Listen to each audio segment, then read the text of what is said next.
What is up, wrestling fans? Welcome to another episode of the Smark Moment Smack Talk podcast. I'm your host, as always, Tony Mango, and joining me, as always, is Bobby DeFelice.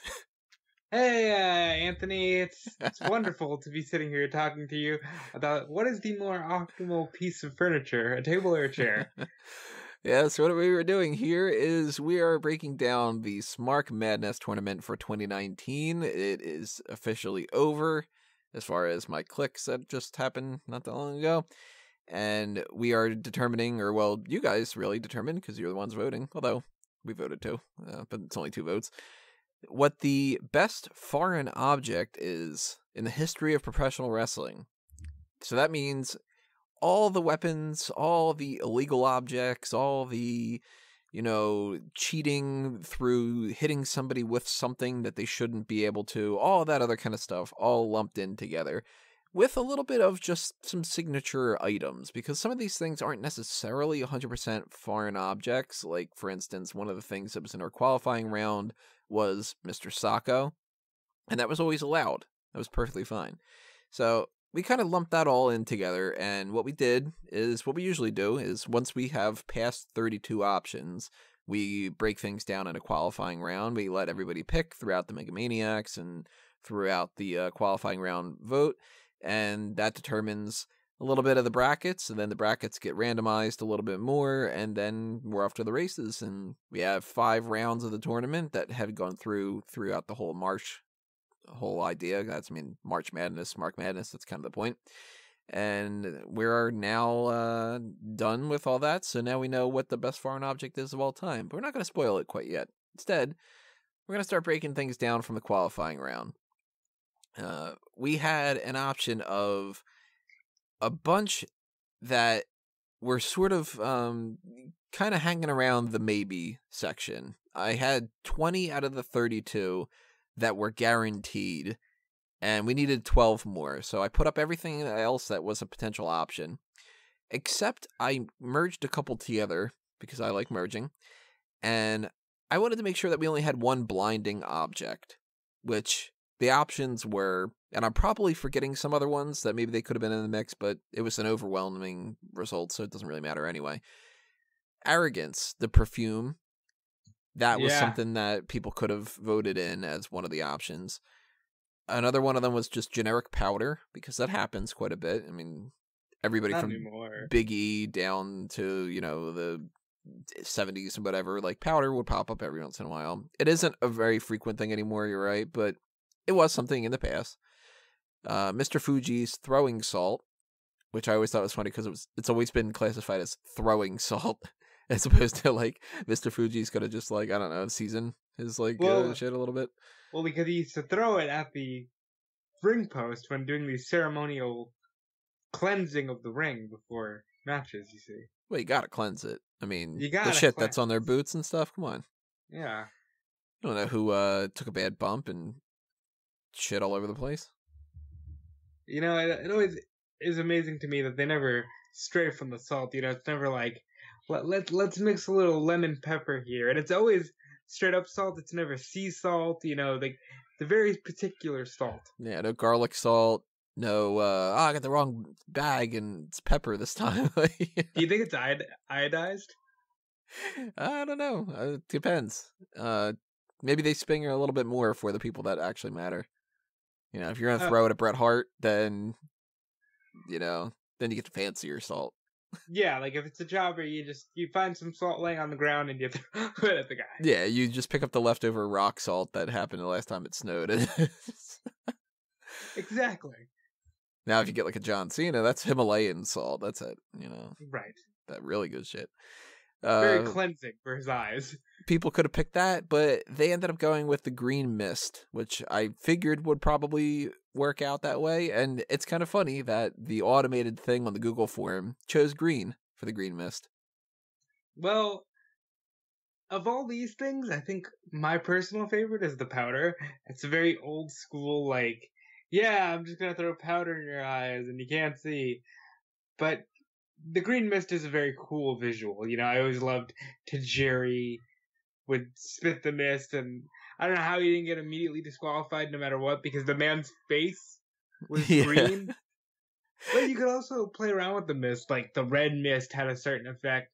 The black mist was instant blinding. You know, like stupid, cool things that they don't do anymore in wrestling. Yeah, it's like different forms of kryptonite. Or like different cores of the Red Lantern. Yeah. Or the Green Lantern. See what I did? Somebody had put down fire extinguisher, and the reason why I didn't put that down under the blinding objects was because I felt like it was different enough. Like, it is a blinding type of thing, but people also hit people with the fire extinguisher, so I figured that was just enough to differentiate it and give it its own kind of category. But Green Mist got into the tournament that way, and for the hell of it, I was like, you know what? Let's have either Mr. Socko or Santino's Cobra. Overwhelming vote for Mr. Socko. Not surprised on that one. Now, why do you think Socko was always allowed? Do you think during the pre-match physical they always ran a test on Mick Foley's crotchal area to make sure there was no fungus of any kind? I hope not. I would hate to be the person doing that. Like, it's just like here, and obviously he's not sticking it all the way down, but just the idea of this sock is right up against my genitals, put it in your mouth. Yeah, it's got a face on it, it's fine. Yeah, it's very strange.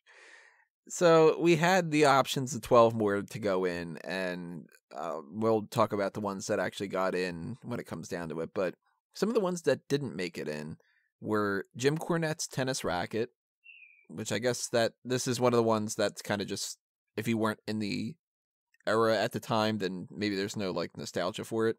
Yeah. Owen Hart's Slammy Award. That sucks because that was awesome. Paul Heyman's cell phone. Also awesome. Steve Blackman's Escrima-Sticks or Escrima-Sticks. I can't remember for sure how to pronounce it. But you know, his fucking batons. Well, the reason those didn't win is because there's nothing more lethal than Steve Blackman's hands. Well, yeah, I mean, he's a registered lethal weapon. And so. He sure is. It's like, you don't give Batman a nuke. He doesn't need it. There you go. Steve Blackman is the Batman of professional wrestling. Yeah, there you go. We also didn't get into the mix a stop sign. Which, okay, makes sense. You know. I missed those. Like, those used to be very big in, like, the ECW, WCW days where people would just hit each other with giant stop signs. It was fun, and they usually had a really good sound effect, but when you're looking through a list of only 32, I think that was one of the ones that I didn't vote for either. So, I know one of them for sure I didn't vote for was a strap, because I've always thought that strap matches can be kind of interesting, but the strap itself is just not all that good of a foreign object, because it's just a lame whip. Of the strap variety, I love the steel chains. And chains got in there, so that was kind of the differentiating factor. I'm pretty sure that people were like, you know what, I don't really like the strap, but I like the chain. Let's vote for that one. And that got my vote too. Chains look like they would hurt a lot more. They're metal, you know, so it makes sense. Yeah. We had loaded apparel, which was just pretty much anything, because in the past there's been like, you know, he's got a loaded boot or a loaded, Marlena used to have a loaded purse every once in a while, and there's a variety of things. And that got one of the least amount of votes. That got the second least amount of votes. And I'm not too shocked about that. It's a little old school, and people had to think about it a little bit, and You know what I really like about this is we learn about our fans by learning what they're not voting for. Because, it's like, if they're not interested in the loaded boot or the loaded purse, then they definitely have no interest in, like, 80s or 70s wrestling. Same with the one that got at the actual least amount, which is the coal miner's glove. Which, alright, full disclosure, I don't even understand and never understood whenever I go back what the hell is the big deal with the glove. It's stupid. It's just one of those dumb things. Is it loaded? And if it's loaded, then why is it a coal miner's glove? It's like an industrial glove that you use that's got like the difference between, say, a glove that you use to take something out of the oven versus like a plastic glove that you would use at like a hospital. Right. So it's kind of like that. It's like a coal miner's glove is built sturdier and for like that type of construction and stuff. So So is it's it like a like, steel toe boot? yeah, kind of. So Okay. it's essentially like not necessarily a loaded glove because it's not like you're putting something in there like a roll of quarters or something, but it's just like, this is a fucking heavy thing. Let's hit them with that. And it's a really old school, stupid kind of thing that kind of shows its dated kind of nature. Yeah. Same with the slapjack a little bit, although that's a little more Stevie Ray, and even that's still dated though because it's WCW. WCW. No real love for the weightlifting belt, same kind of thing. I think it's because you don't really know. I couldn't tell you a single person who's used that as a weapon outside of Hulk Hogan. I think Ryback did like twice. I know he had one, but I don't recall him ever Yeah. using it. I think Cody has that a part of his gear now. So I think occasionally he's tried to hit somebody with it.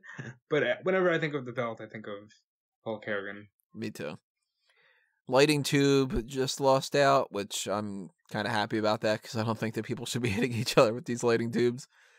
These fluorescent bulbs that they break over each other's backs and inhale all that fucking chemicals. That's Oh, I don't even great. think about that part. Oh no. Yeah, that's really bad.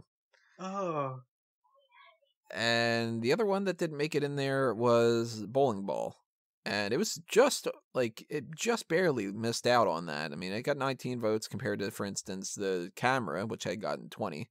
So, one more vote would have gone the other way and it would have been a different story. And bowling ball would have been in the mix, but I would have voted Which I'm against glad it. it wasn't, because the only person I know of that used a bowling ball was Al Snow, and it was just like very slapstick. I'm gonna throw this into his crotch. Yeah.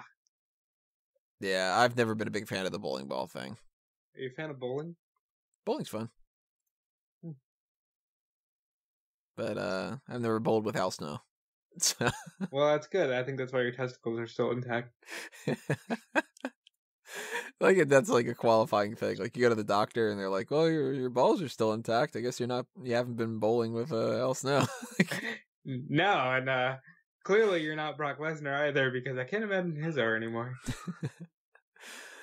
And that kind of took us into how we broke down the brackets. And full disclosure, I kind of figured that the three main ones that we were going to have here are the three that have a pay-per-view named after him, which are tables, ladders, and chairs. So I made sure to separate those three. And outside of that, everything else was random. So that's why you got your different quadrants where it kind of played out the way that it did. But let's break down things a little bit back and forth. Starting with the round one section here, we got chair beat out Big Boss Man's Nightstick, which sounds so dirty out of context. Not surprised about that one. The Nightstick was the type of thing that if we would have had, like, for instance, I wanted to, and it didn't work out to balance out the brackets well enough, but I thought about doing a quadrant or a whole one side of it that would just be all signature stuff, like Big Boss Man's Nightstick and The urn and the sledgehammer. the urn, the sledgehammer, the megaphone, the 2x4, all that kind of stuff. But then it became where I would have had to differentiate a little bit more. Like one of the things that's on the list is a cast or a brace.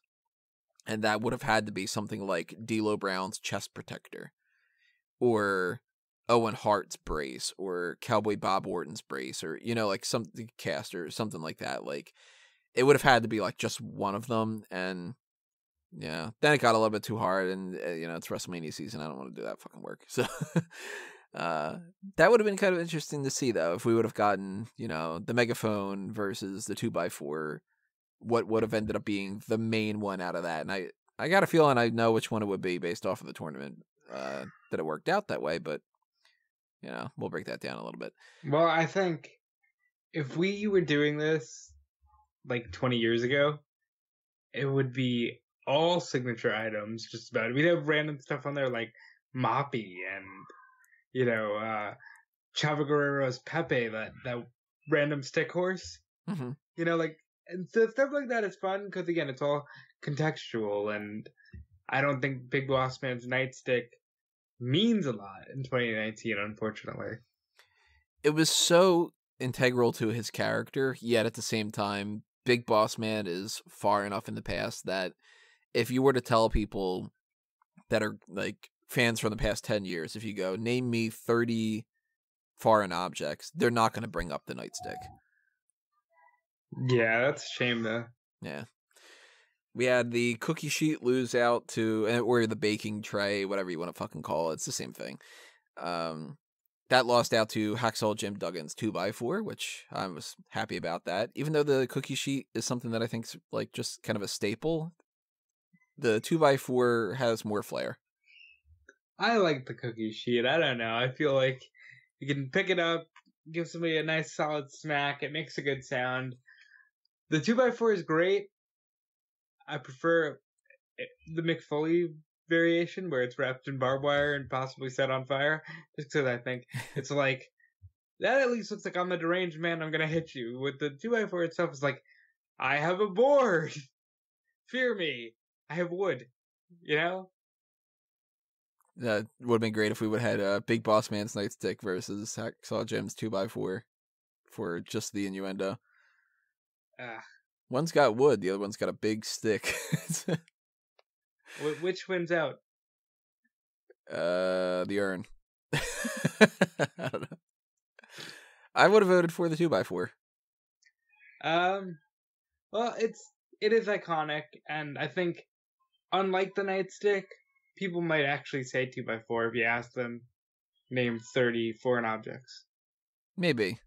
And they're not going to name Ahmed Johnson using it. They're going to name Hacksaw.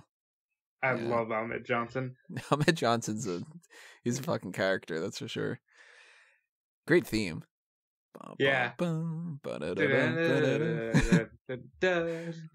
Pearl River Plunge. The steel steps or the ring stairs or the steel stairs or the ring steps. I never really quite knew 100% how to classify it. I eventually chose steel steps because I just kind of went along with that. But that beat out Jimmy Hart's Megaphone. Again, kind of showing a little bit of more, not the old school. But I would have gone with the stairs anyway because they're used far more often than the Megaphone ever was. I think the stairs are a great weapon, and they're good base. You can play off them a little bit. You can do spots off them, like Triple H's fantastic running, jumping Sledgehammer shot from this past Sunday's WrestleMania.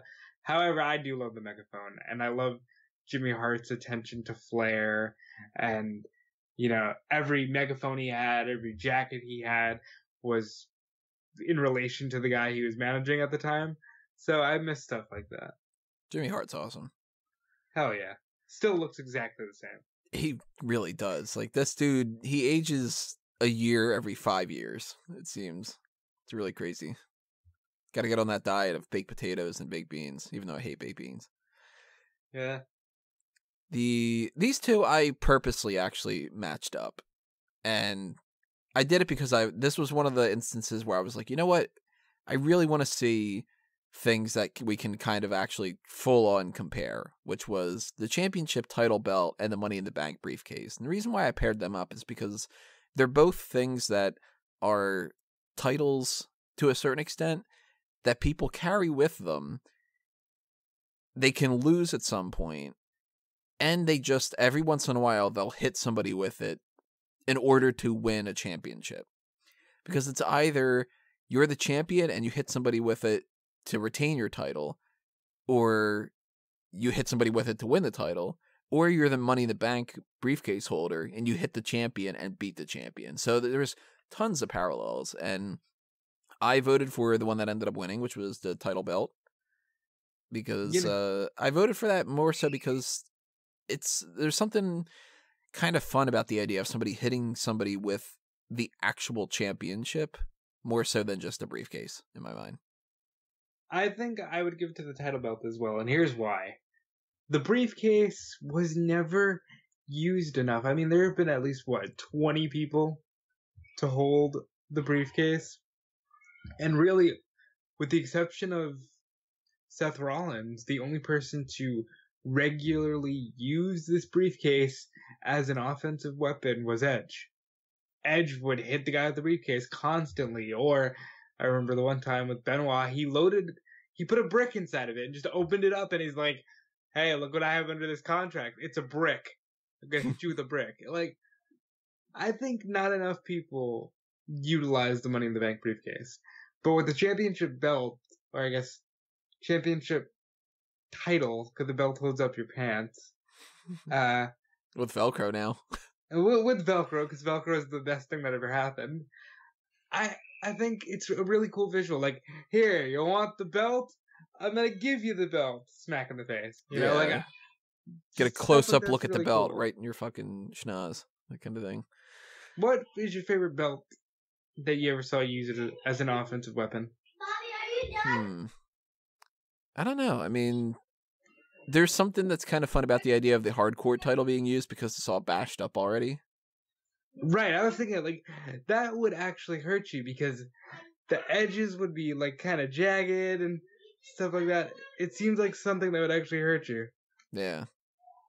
Hopefully they didn't. But then again, there's that old Attitude Era belt that cut Austin. So maybe that's the most dangerous one. I don't know. Yeah, I'll tell you one that I really wouldn't want to get hit in the face with. The fucking $1 million belt? No, I wasn't thinking that one. I was going to say the NXT Women's Championship that Paige had. Well, I think she was going to get hit in the face and then something else happened. Yeah, there's a different type of facial that went on with that one. We might want to edit that out, but hey, you do you, everybody. So, Ladder beat out the TV camera. No surprise about that one, right? Yeah. Yeah. Because the camera's really cool, though. I wish more people would use cameras. Because you can do a lot with them. It would have been interesting if camera would have been up against the TV monitor. Because then it would have just been like the two parts of that. But the monitor lost out to the crutches, which makes perfect sense to me. Which I'm shocked about, actually. Really? Because the monitor looks like it would fucking hurt you. Like, you ever see the old, like...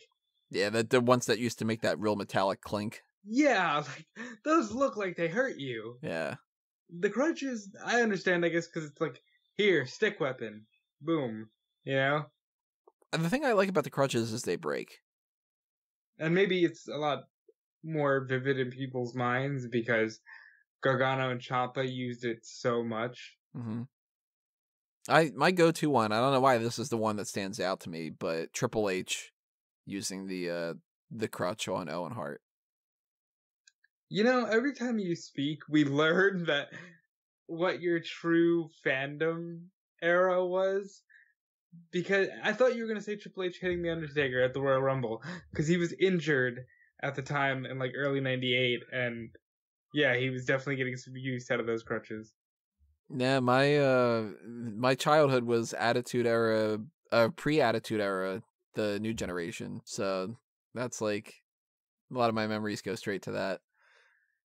That's the one. I don't know. It's just so you say like somebody's gonna hit somebody with crutches. I think of Triple H hobbling away from Owen Hart after hitting him because he only has one crutch instead of two. It's like that's weird. Thumbtacks beat out Al Snow's head, and that was the one that I'm actually going to constitute to be my biggest surprise. Because not only did, and then kind of skipping ahead a little bit here, but not only did Thumbtacks beat out Head, Thumbtacks also beat out Undertaker's urn in round 2. People like seeing people get hurt. Like, fuck the Thumbtacks. That's one of the ones that for sure I would never want to be a part of. Like, yeah, hit me over the head with a fucking crutch and I'm going to be in horrible pain. But I think I'd rather have somebody hit me in the back with a crutch than to slam me on Thumbtacks and have to, like, take them out, you know? You know, people like Thumbtacks because Thumbtacks are, like, they were such a staple for a while of hardcore, you know, like... They're not staples, they're Thumbtacks. Oh, fuck, Tony, come on. You walked right into that one. Yeah, I did. But, you know, Randy Orton didn't walk right into it. He was thrown right into it. And I think, like, visuals like that really stick in people's minds, like the Thumbtack stuck in the back of McFoley in that Hell in a Cell match. I mean, I get the idea that they're horrible looking and all the other kind of stuff that goes along with that. I was just surprised that it beat out both Head and the Undertaker's urn, because I would have thought that the urn might have stopped it. And maybe that's where a little bit of the discrepancy between the like the quote unquote foreign object versus just like a personal item kind of goes, because the urn has been used as a foreign object, but it nowhere near as much as something like the Thumbtacks. Every time the Thumbtacks come out, people are getting slammed on it. The urn is just something that they used to carry, and maybe, once a year, twice a year, somebody would hit somebody with it or whatever. Or you'd be Kama and you'd melt it down and make fucking chains out of it. It's like... Not only that, but then you get the urn back, or the chain back, and then it gets stolen again by King Mabel because chains. There was like a good 2.5 year period where Undertaker's only story was somebody keeps stealing the fucking urn. Yeah, I think it was exactly 2 years. It was steal the urn, melt the urn, steal the chains. Yeah, which is interesting because it then morphed into Taker getting left by Paul Bearer, and then he kind of no longer needed the urn. And when I think of the urn, I think of Paul Bearer betraying the Undertaker and that vicious clink that the urn made on the Undertaker's forehead. But I also think of occasionally they put shit inside the urn, and at the Royal Rumble '94 they would open the urn and this green gook would come out, and that symbolized the Undertaker's spirit. And then I think only one time did it actually have ashes in it, and that was Hogan. Hogan kind of emptied the urn of its ashes and threw it in the Undertaker's face and blinded him. So I think there's more you can do with the urn in terms of playfulness, but as we've seen already, they don't like playfulness. They like violence, and that's why Thumbtacks beat out the urn. Well, the urn had the ashes with the Paul Bearer death storyline with CM Punk. Right. But that's supposed to be his ashes, so it's that's fucked up, but, And they had that thing with the light, yeah, where it's that's the Undertaker spirit coming back and all that. So that was fucking fun. I miss that type of stuff. That's comic book era type shit. Yeah, that's why I think the one thing that they are missing out with Bray Wyatt is doing more with a signature foreign object. And instead it's, let's give him a cardboard box and a fucking puppet, and big changes coming to Bray Wyatt. Fucking yeah. Well, if he is the puppet, then that is big change. I hope he is. That'd be so good. If we just start getting a brand new division, and it's the mascot division, we bring back the Swagger Soaring Eagle and the Gobbledygooker and who else? I don't know, Mitch the Plant, and just kind of have Bray Wyatt's little buzzard puppet is the new mascot champion or whatever like that. Then I'm down for it. Do you think Mitch is homeless now that Dean Ambrose isn't working for WWE? I'd like to think that he's spread his seed and kind of become some other trees. Oh. I'm going to give Mitch the Plant a very movie ending. By the way, Undertaker's urn beat out Fire or Fireball, because that's surprising. Kind of lumped together. I'm a little surprised by that, because we've seen that people like Thumbtacks. I'm surprised people don't like the idea of other people being burned alive.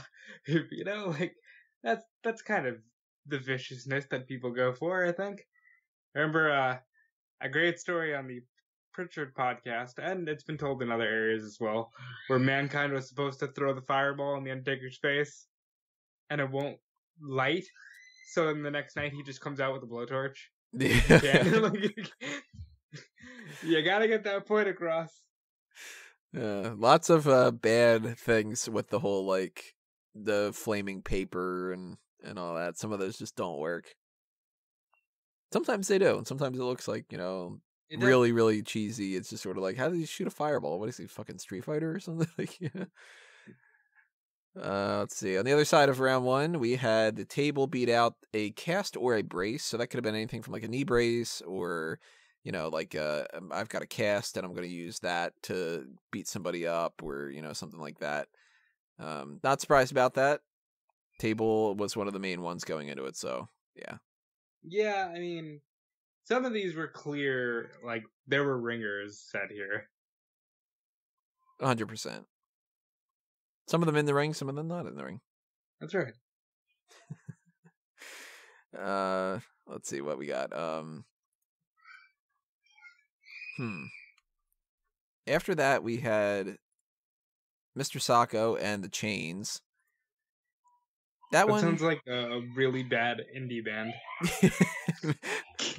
Hey everybody, we're Mr. Socko and the Chains, and this is our song "Love Hurts" or something like, I don't know. And then immediately a harmonica starts. I'm not too shocked about Chains beating up Mr. Socko, actually. I guess Socko is iconic, but I really like Chains. I love Chains. In fact, this Sunday at WrestleMania when Triple H pulled out a chain, I was very happy because chains are great. They're off the chain, you might say. They are off the chain. They're absolutely off the chain. But yet, again, I do want to draw attention to this. I think I figured out that the reason Mankind was able to use the sock is because they did a weekly genital inspection for fungus. We had the ring bell lose out to the brass knuckles. That one I'm not shocked about either because the brass knuckles are very versatile and they're old school, but in a different way than the ring bell. I think they're missing out with the possibilities of the ring bell. Again, like I said with the briefcase, the ring bell is something that people do not use enough anymore. And I always think of like Savage, who had when he crushed Ricky Steamboat's larynx, because he came out the top with the ring bell. Like, how cool is that? Like, little things like that you don't utilize anymore that you could. And I like the ring bell, but I guess brass knuckles has been used more frequently. What I like is that only Regal had visible brass knuckles. Everybody else had like a bar of soap that was covered in tape that they just kind of stuck around your hand. It's like, oh, you can see here that he clearly had some foreign object. You know, little wrestling tricks that aren't used anymore. Yeah, they don't do a whole lot of those things, and they should every once in a while bring that kind of stuff back because then it'll take people by surprise. I agree. And there's the loaded stuff or, roll of quarters or whatever too. And a roll of quarters. Now, does that even compute with some people out there? Yeah, now people are just like, what do you mean quarters? And you're like, change. And they're like, oh, you mean like the decimal points that are in my bank account? Like, exactly. Kids. Trash can beat out microphone. Not shocked about that one. Trash cans are much cooler. Microphones have that good pop if you have the microphone on, but trash cans always have a good, clink. Yeah, and you could do more shit with them. You can, jump off the top rope with them. You can stuff somebody in the trash can and beat them up. I like trash cans. Now, the go-to stuff somebody in a trash can thing that I think of, again, this is going to show my preferred era of when I was a kid and everything, is you shove the trash can over the Rock and you knock him out of the ring with a chair in the Royal Rumble. That's kind of what I think of too, though. Like, putting it over somebody's head and then just going to town on them. I have a vivid image of Funk doing it, like, just with his fists pounding away. But, yeah, trash cans are cool. They need to utilize them more. I think you're going to hear me say that about almost every weapon on the list, is if these were utilized more. Yeah, I mean, we don't have the hardcore championship anymore. And that kind of kills a lot of these because you're not going to see, for instance, you can see the TV monitor every once in a while get used in a hardcore style match, but people aren't bringing out trash cans as often. And they're not, bringing stop signs to the ring and all that. Right. That's where you have more fun with the stuff that's like the street fights and the Falls Count Anywhere matches or Ambrose Asylum. Like, they're not going to do those anymore. But, Again, like you on Sunday, missed opportunity. Mm-hmm. A lot of these are missed opportunities because it's not like these weapons don't exist. It's not like they're just not around anymore. Missed opportunity. Yeah, and that is one of the reasons why I hate the kendo sticks, because they use those all the fucking time now. Too much. And they've lost all their pizzazz, you know. Triple H's Sledgehammer beat out Finlay Shillelagh. Not shocked about that one. I am shocked, and I'll spoil this a little bit, that the fourth item wasn't Kendo Stick. The final four, I'm surprised it was not the Kendo Stick. It wouldn't have gotten my vote, and to be honest, neither would have the Sledgehammer. But that's a little bit round 2, round 3 on that. Lead Pipe lost out to Barbed Wire Bat. The reason why it's Barbed Wire Bat is because I could have put Barbed Wire on there. I could have put a bat on there. I figured merge them. Fuck it, why not? Well, I think the Barbed Wire Bat just wins the day because fucking violence, man. And violence is fun in a weird form of entertainment that's supposed to be gritty and violent.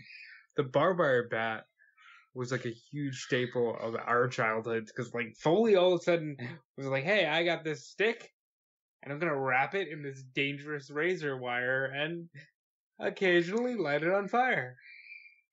And you know, and it produces the blood-curdling screams of children that you can hear in the background. Yeah, Lead Pipe to me is just sort of one of those things. It's like, it's so old school and so generic that anything could pretty much beat it out. It's just, you know, a wrench or a lead pipe or fuck it, you know. Barbed Wire Bat's got more personality, you know. You got the stinger. Now, Guitar beat out Fire Extinguisher. And that is the one that I would have gone with as, well, let's just say Kendo Stick beat out Green Mist, and I would have gone out of this quadrant. I would have picked the guitar over all the other ones. I like guitars. Guitars are fun. Like, you just slam them over somebody's head. And I was very surprised to learn at a young age that guitars don't legitimately break like that. You need to like gimmick the guitar and like do not do this with a regular guitar. People, you will hurt somebody very badly. Mm-hmm. But that being said, really big part of my childhood. Really cool moment of like just smashing guitars over somebody's head. Yeah, I am a big fan of when somebody, whether it's Honky Tonk Man or it's Elias or Jeff Jarrett, when they're like playing their guitar and then it's like, you know, I'm in a feud with somebody, so I'm just going to bash you over the head. And that, like, the explosion that happens with it and the sound that happens and all that, it's so cool. I fucking love it. Especially compared to something like the Kendo Stick. Because Kendo Stick is just like, yeah, it's going to hurt like a son of a bitch, but, you know, it's just a fucking stick, you know. Once it breaks, it's just a broken stick. And just not the biggest fan of it. So I actually would have potentially voted Green Mist over Kendo Stick, but yeah, whatever. It didn't really matter. I think the Kendo Stick is cool because it's versatile. But because it's so versatile, we see it way too much because the go-to two weapons have been stick and chair, because a chair is enough of a cliche, and here's a stick that if you want to, you can act like you're a ninja. Nobody does the poses and stuff like they should, though. So let's kind of lump a couple rounds together in, you know, because now we've gotten through all the different ones. Now it's kind of like, well, this beats that to beat that one, to beat that one, whatever. And, I know we're talking about these, so let's just get into it. Triple H's Sledgehammer in that quadrant beat out the Barbed Wire Bat, and the guitar beat out the Kendo Stick, which led to Triple H's Sledgehammer against the Kendo Stick, and the Sledgehammer won that one out. So out of that, I said I would have gone with guitar over the Kendo Stick, and then guitar over the Sledgehammer, which I would have voted out over the Barbed Wire Bat. But how would you have gone? Well, I think Kendo Stick, for the general mind, would have won. But I like the Sledgehammer. I wouldn't have put it where it winds up. But I definitely like the Sledgehammer as a stick weapon because it had the most staying power. Guitars, while good, are always associated with B-level acts. Kendo sticks, while good, are just overused. In a Triple H match, when he pulls out that sledgehammer, it's the one, like, out of all the other shit we talked about the Megaphone, the Nightstick. The sledgehammer is the one item that still gets pulled out, and it's like, oh, now you know Triple H is serious. Because he's got the fucking sledgehammer. Which, by the way, is a weird weapon that just, how is this his signature weapon? And not like a pipe? But they went with sledgehammer, and it's been iconic all of these years. So that ended up going up in the semifinals against Table. And Table, the path that got there was it beat out Chains, which to me was an easy pick. Table soundedly better than Chains. Brass Knuckles had beaten out Trash Can. To me, I think that was, like, that could have gone either way. Yeah, I would have gone with Trash Can personally, but I can see why some people would think, oh, Brass Knuckles are better, you can slip them on, get real heat, but I like I said, the versatility of the Trash Can. And the vote for that one was, like, 66-30, so it wasn't like a super close one, but that was one of the ones I struggled more with. I was like, you know what? Brass Knuckles are really good for if you're telling the story of somebody wanting to, like, smuggle something in and win. But Trash Can's more fun when it comes to just like, hey, let's just have a fucking brawl and beat the shit out of each other. Because you hit somebody one time with the Brass Knuckles, that should be the end of the match. You hit somebody with the Trash Can, that should be gearing up to a big spot, you know? So I can kind of see that. But between either of those and the Table, I would have gone with Table anyway. So we ended up with the same result. Yeah, Table, of the wrestling cliches, there are two main ones that have stuck around because of, like, the hardcore era and stuff, and that's hit him with a chair and then, for some bizarre reason, slam them through a table. Mm-hmm. So now that set us up in the semifinals for Table and the Sledgehammer. And again, I was like, you know what? Very easy win for Table to me. Yep. And Table went out. So I was not too shocked about that one. That's kind of one of the reasons why I made that quadrant, the Table quadrant. On the left side of the back brackets, we've got the chair beat out the 2x4, and eventually it beat out the steel steps. So it was steel chair against steel stair, because the steps had beaten out the title belt. And I think I would have gone the same exact way with all these. I think I would have picked the steps over the belt, and I would have picked, like, I think every single one of these was exactly the way that I had voted. I think I would have picked the belt over the stairs. I think the belt, because of what it signifies for wrestling, is more of an iconic weapon. Would you have gone with the belt over the chair? No, maybe belt would have been a good option for number 4, like table, ladder, chair, And then belt? belt. Yeah. In retrospect, I think if I would have thought about it, I would have made the steps the fourth one. Because that's like that's literally the 2014 pay-per-view, tables, ladders, chairs, and stairs. Yeah, and I probably should have done that, but I got a feeling that steps wouldn't have beaten the Sledgehammer anyway. So, that was an awful pay-per-view. Yeah, it was really stupid that they did that. But then again, I hate TLC as it is, so yeah, if I could do this differently, I would go with setting up the steel stairs against the steel chair in the semifinals, or rather than round 3. And, you know, live and learn. Not like it matters. We still ended up with steel chair, so... Of course. On the other side, the last quadrant was the ladder, which beat out the crutch, and eventually the thumbtacks, which had beaten out the Undertaker's urn. I'd have gone the same way. I would have gone with the ladder over the crutches. I would have gone with the ladder over, which I would have picked maybe the urn. But either way, I would have ended up with the ladder. Yeah, thumbtacks wouldn't have gone nearly as far.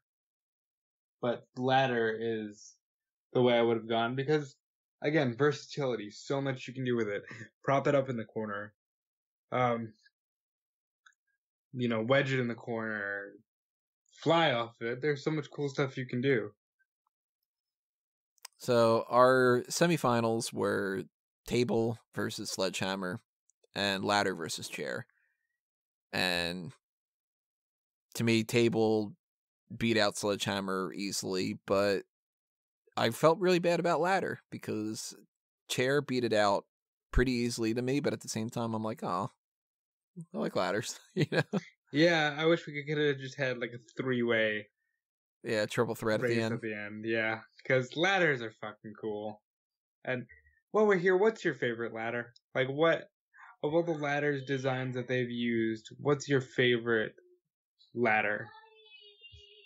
Maybe just for this like insane nature of it, maybe that really big one that they used for Big Show. But I like the modern ladders the most. You know, a lot of people really like the orange one, but I like the modern ones. I'm very surprised about that. I love the orange ladder. And if I had to pick a second, it'd be the black ladder. Is that the one that was the Big Show one? The same one I'm thinking of? Or you just talk about like black in general? No, I'm talking about black in general. The Big Show one was, because that was I black think, the one, color right? they have now. I thought that the Big Show one was like a big, extra sturdy black one. I don't remember offhand. I know there's like it was like thicker, like reinforced. I'm pretty sure it was like a silver one with maybe gold or green rungs. Gold sounds familiar. Yeah, I don't know. I like the size of the damn thing though. I really like when they have like the absolutely giant ones that like Jeff Hardy jumps off of, where they're like double ladders essentially. And that's just insane. I don't like standing on a chair or like a step stool. And climbing on a ladder, a normal ladder to me is like I don't get to the top of it for anything, let alone jump off of it. And then when you've got a ladder that's twice the size of that, it's like, yeah, no, not happening. I'd rather you shoot the green mist in my face. Yeah. Yeah. And You know what though? They all have really good qualities. But I looked at this, and by the way, I don't know the results of the finish, like the final round here, but if it's not steel chair, people voted wrong. Well, that's what we got was steel chair versus table at the end. And since the poll is shut off, and I can reveal it now, with a score of 61.8% of the vote, steel chair wins. Yeah. Like, which that was the favorite going in. It's just an iconic weapon. You know, you grab a folding chair. Like, for me, it was so impactful that anytime I saw a metal folding chair, like, you just instantly get flashes of pro wrestling. You know? Now, the question you brought up about what's your favorite ladder, what's your favorite type of chair? The blue one. So there's the blue ones, there's the black ones that we've been using for years. There's the very old school, like, wooden ones that they wouldn't ever, like, actually really hit anybody with. It would just, like, they'd very casually, like, nudge up to them while stomping the ground, which were really stupid. And we recently just had a thing that people aren't going to see, but on the NXT TV tapings that just passed by last night, they did an angle. I'm not going to spoil between who, and it doesn't really matter. It's not like, you know, some title change or anything crazy, but a couple people came out and attacked some other people with chairs. And then they refilmed it later on. And the reason why was the first time that they came out there, they accidentally used the chairs that are like padded. And then when they refilmed it, they made sure that they had the black, regular, metallic chairs. So that goes to show you that they actually went out of their way to refilm a segment for NXT TV because it was like, you know what, those aren't the right chairs. That's pretty crazy. Chair is just the best, and it's the type of thing that is nowhere near as good as what it used to be, but out of necessity because they used to just blast each other in the head with a fucking steel chair, and you're not supposed to do that. Your body was not meant to get hit in the head with a steel chair. Well, yeah. I do miss the chair shots to the head, even though they cause terrible damage. But if they could happen and not cause that damage, that would be amazing, because the sound effect alone is just, you know, you get somebody like a Mick Foley who really just takes one, and there's some of them are like, you know, that like crack kind of sound. Every once in a while, you'd get that thunk, and those were like, ooh. When you think of chair shots, and I know this is hard because there's been a million of them, but is there a single chair shot or time with a chair that comes to your mind? I usually go with The Rock beating up Foley, but that's not a single one. That's like 17. So I don't know. I'd have to think about it. I'm sure it would be something from that kind of era, though, because that was the blue chairs. And the blue chairs, I don't know, like, there's something that kind of seemed a little bit like, not cooler about it, but like, I don't know, maybe they were different material or something. The black chairs look cooler, but, you know. See, I like the light blue chairs because that coloring will show all the blood. And then it looks like, oh my god, this chair is covered in blood. It showed the dents more. I think blue chair all the way. And if I had to pick a chair moment, it would be. I know I'm gonna act. I always had these older moments like you, like if I'm your age, even though I'm quite a few years younger. But it's Austin breaking Pillman's leg. Well, that's the thing that's cool about the chair, too, is it's not just chair shots to the head or chair shots to the gut or to the back. They had used the chair in so many other kinds of ways. You've got, people breaking the legs. You've got the concerto. You've got the, scenario where, for instance, like somebody will set up the chair and, like, have it, like, where it's seated and then slam somebody through that. Like, Big Show did the McFoley at one point, and somebody's doing in the background to you right now. There's lots of uses for the steel chair like that, and there's even like people will set it up in the corner of the turnbuckles and then throw somebody into there. So there's been lots of chair stuff, and just the versatility alone and the sound effects, steel chair had to win this tournament. Now the real question is, what is the better piece of furniture, chair or table? You can technically sit on a table. Well, although you can eat off of a chair. So, but now we're getting into, all right, so if you're going to go with table, do you go cherry wood, oak wood, maple wood, like... I'll tell you one I wouldn't go with is those commentary tables that they use now about like those inserted plasticky kind of things. Yeah, they suck. Not a fan of those at all. And they don't break for nothing. No, these look tables like... used to crash and crumble, and like now you can drive two massive men through it and nothing. Yeah, like they look good as far as presentation goes, but once they start trying to do moves off of them and trying to break them, they break apart like Legos, and it just doesn't look the same. Yeah. You give me a table, you're giving me those wooden tables that people go through the center of. Those are real tables.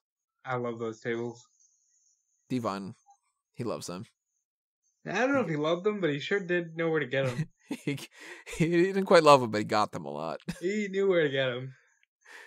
So, big surprises, big like certain things like that. I mentioned before the big surprise to me was the Thumbtack beating out the urn and head. But any other surprises that you had? Thumbtacks going as far as they did. I'm a little surprised belt didn't beat stairs. Like, I really gotta tell you, I thought championship belt is such an iconic foreign object. I'm surprised it only went so far. And also, I'm gonna say it again, I learned how young our fan base is, because like the Megaphone and a lot of the signature items didn't win anything. And yeah, I want more of these weapons to be used now. As far as the biggest landslide victory, that was in round 3, the steel chair beating the steel stairs. It was 93.5% of the vote. Well, that shows you how iconic the chair is, because the stairs beat out the belt, and I think the stairs are very versatile in their own right, but steel chair is a steel chair. And two other ones that got pretty close to that, that was 93.5%, but 2 votes in round 1 were 92.3%. and those were the steel chair beating the Nightstick and the ladder beating the TV camera. So those were the two that ended up in the semifinals. Makes a lot of sense. The ladder, I think, deserves another chance. You know, one of these times in these tournaments, I'd like to see you just screw everybody and put table versus chair right in the first match. Like, all right, one of these is winning right now. We're giving a dark horse a chance. That'd be kind of funny. Like, Sexiest Superstar tournament, have, like, Alexa Bliss versus Mandy Rose. You know, Mandy's got a shot this year. Not my vote. But I will say, it needs to be the Alexa Bliss Invitational. Can we make that announcement right now? That it is now officially just the Alexa Bliss Invitational. Alexa Bliss Memorial Battle Royal. Jeez, I hope she doesn't die between now and June, but if she does. In memoriam of her beating the living shit and killing everybody in the whole tournament for 2 or 3 years in a row. Was it 2 years or 3 years? It was 2 years. Because I was going to say, if she won all 3 possible things 3 years in a row, if she three-peated the fuck out of this hat trick kind of thing, then yeah. She's got my vote this year too, though. Closest call, that one was a 1 vote difference in round 4 between the table and the Triple H's Sledgehammer. That's fair.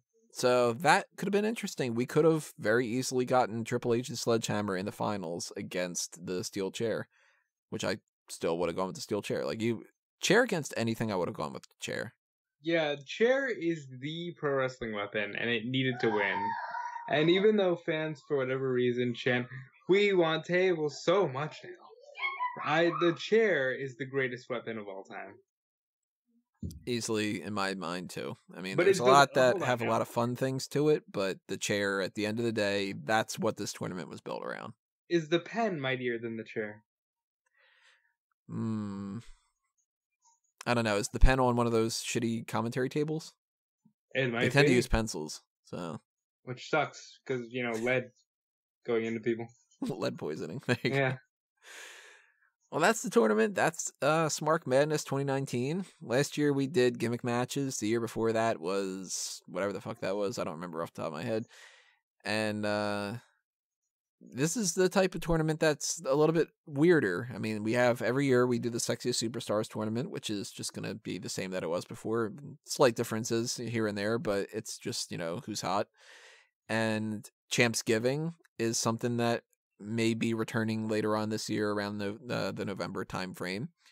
But I don't know, the way that everything was voted the last time, everybody just voted for their favorite person, might not do that.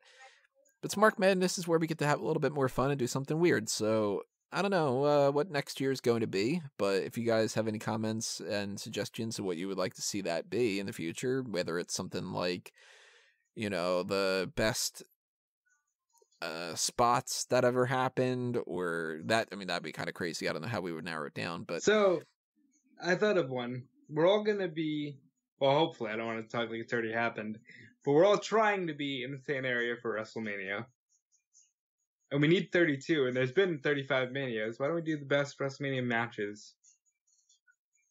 Possibility. There's also something that I had almost done this year, which was best pay-per-view names, which is a really strange thing to do, and I don't think that it would get a whole lot of people that would be super interested, but I'm kind of interested to see what people would vote for, because at the end of the day, like, what do you like better, SummerSlam or Survivor Series? Or, is the name... Would these need to stick to WWE pay-per-views? Yeah, I would have kept it on that. Well, it would have been WWE, WCW, and ECW.